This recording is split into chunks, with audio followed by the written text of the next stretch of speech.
ओम नमो हनुमंतये नमः.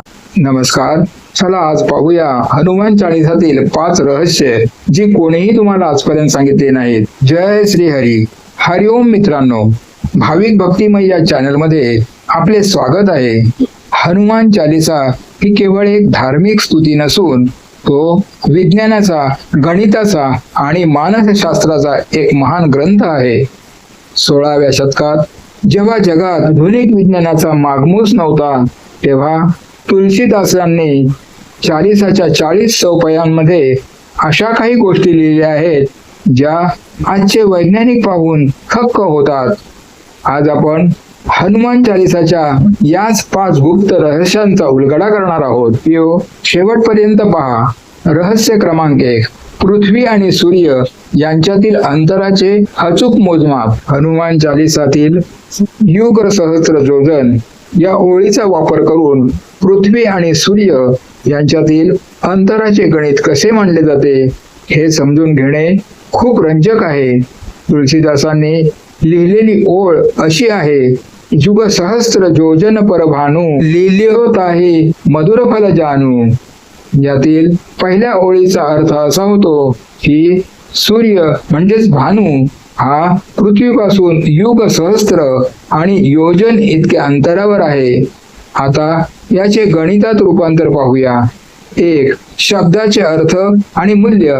प्राचीन भारतीय कालमापन आणि अंतर्मोजमापानुसार या शब्दांची मूल्ये खालीलप्रमाणे घेतली जातात. 1. युग म्हणजेच युग. हिंदू धर्म ग्रंथानुसार 4 युगांचे एकूण वर्ष 12,000 मानली जातात. जेच सत्ययुग 4,800, त्रेतायुग 3,600, द्वापार युग 2,400 आणि कलियुग 1,200. सहस्त्र म्हणजे हजार. 1 योजन म्हणजेच योजन हे अंतराचे एकक आहे. 1 योजन म्हणजे साधारण 8 मैल. 1 मैल म्हणजेच 1.6 किलोमीटर. 2 गणिताची प्रक्रिया. आता या तिन्ही शब्दांचा गुणाकार केल्यास आपल्याला सूर्याचे अंतर मिळते. 12,000 गुणिले 1,000 गुणिले 8 बरोबर 9 अब्ज 60 कोटी. आता हे अंतर किलोमीटर मध्ये रूपांतरित करूया. मैलाला 1.609 ने गुणल्या कोटी 60 लाख गुणिले 1.609 म्हणजे 15,44,64,000. 3. आधुनिक विज्ञानाशी तुलना. आधुनिक विज्ञानानुसार नासाच्या माहितीनुसार पृथ्वी आणि सूर्य यांच्यातील सरासरी अंतर सुमारे 14,96,00,000 किलोमीटर म्हणजे 9,30,00,000 मैल आहे. तुळशीदासजींनी 16व्या शतकात सांगितलेले 15.4 कोटी किलोमीटर हे अंतर आजच्या आधुनिक उपकरणांनी मोजलेल्या अंतराच्या अत्यंत जवळ जाणारे आहे. हे गणित दर्शवते की प्राचीन भारतात खगोलशास्त्राचे सखोल ज्ञान अस्तित्वात होते. एक छोटी दुरुस्ती. अनेकदा आपण ऐकतो की 4 युगांची वर्ष 43,20,000 आहेत, परंतु या गणितात दैवी वर्षाचा संदर्भ घेतला जातो, ज्यामुळे हे अचूक उत्तर मिळते. रहस्य क्रमांक 2. अष्टसिद्धी आणि नवनिधींचे ज्ञान. हनुमान चालीसातील अष्टसिद्धी नवनिधी के दाता ही ओळ हनुमानाच्या अफाट शक्तीचे वर्णन करते. माता जानकीने त्यांना असा आशीर्वाद दिला होता की ते कोणालाही या सिद्धी आणि निधी प्रदान करू शकतात. या 16 शक्तींची सविस्तर माहिती खालीलप्रमाणे आहे. 1. अष्टसिद्धी. 8 आध्यात्मिक आणि शारीरिक शक्ती. सिद्धी म्हणजे अशी क्षमता जी सामान्य माणसाच्या कल्पनेपलीकडे असते. योगशास्त्रात याला अत्यंत महत्व आहे. अणिमा. स्वतःचे शरीर एका अणु इतके सूक्ष्म करण्याची क्षमता. हनुमानजीने लंकेत प्रवेश करताना हे रूप घेतले होते. महिमा. शरीराला अमर्याद विशाल करण्याची शक्ती. सुरसा राक्षसी समोर हनुमानजीने आपले शरीर प्रचंड वाढवले होते. गरिमा. स्वतःचे वजन अपरंपार वाढवण्याची शक्ती. महाभारतात जेव्हा भीमाने हनुमानजींची शेपटी हलवण्याचा प्रयत्न केला तेव्हा त्याने याच सिद्धीचा वापर केला होता. लघिमा. शरीराचे वजन कापसासारखे हलके करण्याची क्षमता, ज्यामुळे हवेत उडणे किंवा पाण्यावर चालणे शक्य होते. प्राप्ती, कोणत्याही वस्तूची इच्छा केल्यास ती प्राप्त करणे, यात प्राण्यांची संवाद साधण्याची किंवा भविष्य जाणण्याची शक्ती येते. प्राकम्य, पृथ्वीच्या आत शिरणे किंवा हवेत अदृश्य होणे, कोणत्याही अडथळ्याशिवाय कुठेही जाण्याची क्षमता. ईशत्व, ईश्वराप्रमाणे सृष्टीवर नियंत्रण मिळवणे, निसर्गातील घटकांवर म्हणजेच वारा, पाऊस, अग्नी याच्यावर सत्ता गाजवण्याची शक्ती. वशित्व, कोणालाही आपल्या वशमध्ये करणे किंवा इंद्रियांवर पूर्ण ताबा मिळवणे. 2. नवनिधी, 9 प्रकारची संपत्ती. निधी म्हणजे केवळ पैसा नसून ते प्रगतीचे आणि समृद्धीचे विविध प्रकार आहेत. कुबेराच्या खजानातील या 9 निधी मानल्या जातात. 1. पद्मनिधी, सात्विक गुणाने युक्त संपत्ती. यात माणसाचे चारित्र्य आणि सोन्या चांदीचा समावेश होतो. 2. महापद्मनिधी, पिढ्यानपिढ्या चालत आलेली मोठी संपत्ती आणि धार्मिक वारसा. 3. नीलनिधी, व्यापार, रत्ने आणि मौल्यवान धातूंमधून मिळणारी प्रगती. 4. मुकुंदनिधी, कला, संगीत आणि राजेशाही थाटाची आवड निर्माण करणारी संपत्ती. 5. नंदनिधी, भौतिक सुख आणि आनंदाची प्राप्ती करून देणारी संपत्ती. 6. मकरनिधी, शस्त्रास्त्रे आणि युद्धाशी संबंधित कौशल्ये किंवा सत्ता. 7. कच्छप निधी, ही संपत्ती अत्यंत सुरक्षित असते, जी स्वतःच्या उपभोगापेक्षा भविष्यासाठी साठवली जाते. 8. शंखनिधी, ही संपत्ती मिळवण्यासाठी प्रचंड बुद्धिमत्तेची आणि शास्त्रांच्या ज्ञानाची गरज असते. 9. खर्वनिधी, शत्रूंवर विजय मिळवून देणारी आणि मान सन्मान वाढवणारी संपत्ती. या रहस्यांचे महत्व हनुमानजींकडे या सर्व शक्ती असूनही त्यांनी त्याचा वापर केवळ रामकाज म्हणजे प्रभूची सेवा आणि जनकल्याणासाठी केला. रहस्य क्रमांक 3. मानसशास्त्रीय आणि शारीरिक उपचारांचे सूत्र. हनुमान चालीसा ही केवळ एक धार्मिक प्रार्थना नसून ते ध्वनी थेरपी आणि स्वसूचना यांचे एक उत्तम उदाहरण आहे. मानसशास्त्र आणि शरीरशास्त्र या दोन्ही दृष्टिकोनातून यात काही महत्त्वाची सूत्रे लपलेली आहेत. 1. ध्वनी लहरींचा परिणाम. विज्ञानानुसार विशिष्ट शब्दांचे उच्चार शरीरातील पेशींवर आणि मेंदूवर परिणाम करतात. हनुमान चालिसातील शब्दांची रचना अशी आहे की जेव्हा आपण त्यांचे स्पष्ट उच्चार करतो तेव्हा शरीरातील चक्रांवर सकारात्मक कंपने निर्माण होतात. नाद ब्रह्म, चालिसा वाचताना निर्माण होणारा नाद मनातील अल्फा लहरी वाढवतो, ज्यामुळे तणाव कमी होतो. 2. भीती आणि चिंतेवर नियंत्रण. मानसशास्त्रात भीतीवर मात करण्यासाठी एक्सपोजर थेरपी किंवा पॉझिटिव्ह रिइन्फोर्समेंट वापरले जाते. हनुमान चालीसा हीच प्रक्रिया आध्यात्मिक स्तरावर करते. भूत पिशाच निकट नाही आवे, महावीर जब नाम सुनावे. येथे भूत पिशाच म्हणजेच केवळ बाह्य शक्ती नसून आपल्या मनातील नकारात्मक विचार, भीती आणि संशय आहेत. माझ्यासोबत एक महाशक्ती आहे हा दृढ विश्वास मनातील असुरक्षिततेची भावना नष्ट करतो. हे आधुनिक मानसशास्त्रातील आत्मविश्वास वाढवण्याचे कार्य करते. 3. शारीरिक व्याधी आणि रोगमुक्ती. हनुमान चालिसाच्या 25व्या चौपाईमध्ये स्पष्ट उल्लेख आहे. नासे रोग हरे सब पीरा, जपत निरंतर हनुमान बीरा. सायकोसोमॅटिक आजार. आजचे अनेक आजार उदाहरणार्थ हाय बीपी, डोकेदुखी, पचनाचे विकार हे मानसिक तणावातून निर्माण होतात. जेव्हा मन शांत होते तेव्हा शरीराची रोगप्रतिकारक शक्ती नैसर्गिकरित्या वाढते. नियमितता. जपत निरंतर हा शब्द महत्वाचा आहे. कोणत्याही गोष्टीचा सराव मेंदूमध्ये नवीन न्यूरल पाथवेज तयार करतो, ज्यामुळे जुन्या वाईट सवयी सुटण्यास मदत होते. 4. संकटात ध्येय निश्चिती. संकट कटे मिटे सब पीरा, जो सुमिरे हनुमत बलबीरा. जेव्हा माणूस संकटात असतो तेव्हा त्याचे तर्कशास्त्र काम करणे थांबवते. चालिसाचे वाचन मेंदूला शांत करून निर्णय घेणारा भाग सक्रिय करते. यामुळे संकट काळात घाबरून न जाता मार्ग शोधण्याची मानसिक शक्ती मिळते. 5. श्वासोश्वासाचे नियंत्रण. हनुमान चालीसा मोठ्याने किंवा लयीत म्हणताना नकळतपणे आपल्या श्वासावर नियंत्रण येते. हे एका प्रकारे प्राणायामासारखे काम करते. रक्तातील ऑक्सिजनची पातळी वाढल्याने थकवा दूर होतो आणि उत्साह जाणवतो. रहस्य क्रमांक 4. यशाचे आणि व्यवस्थापनाचे तंत्र.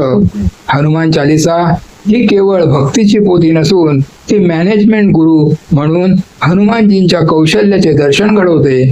आधुनिक कॉर्पोरेट जगात जे मॅनेजमेंट स्किल शिकवले जातात ते हनुमानजींनी त्रेतायुगात करून दाखवले होते.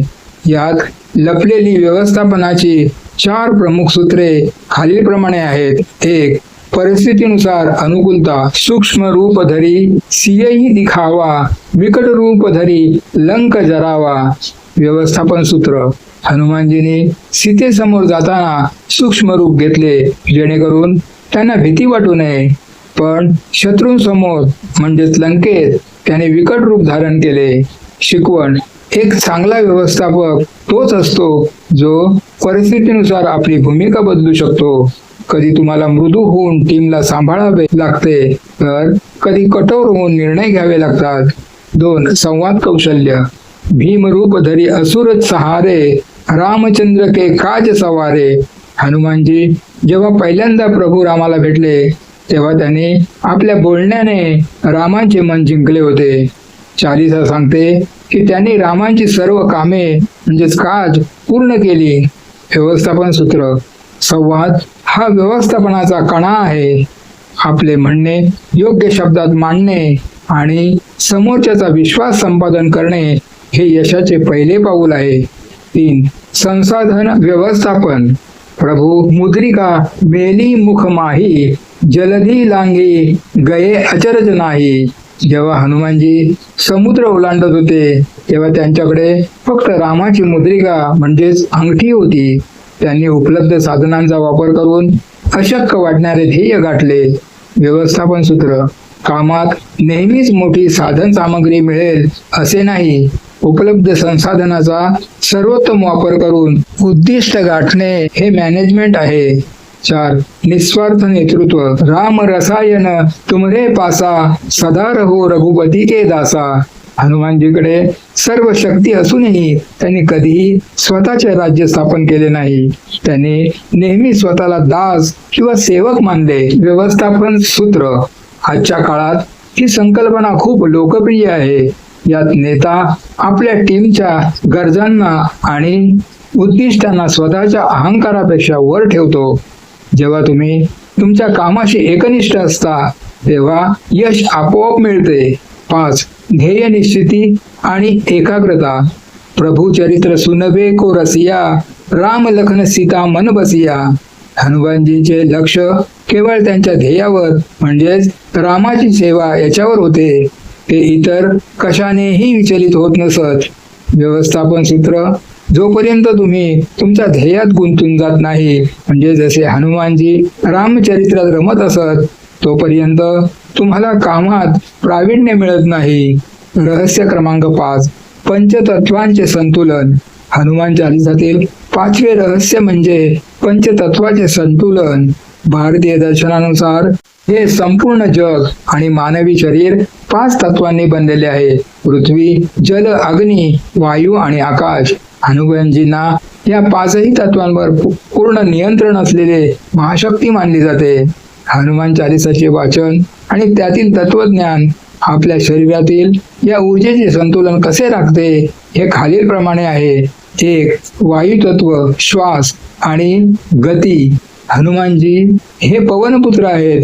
आपल्या शरीरात वायू तत्व हे प्राणवायू आणि श्वासाच्या रूपात असते. संतुलन. हनुमान चालीसातील लयबद्ध पठणामुळे श्वासावर नियंत्रण येते. जेव्हा वायू तत्व संतुलित असते तेव्हा व्यक्तींमध्ये उत्साह आणि चपलता वाढते. वायूच्या असंतुलनामुळे मनात अस्थिरता आणि चिंता निर्माण होते जी चालीसाच्या पठणाने दूर होते. 2. अग्नितत्व.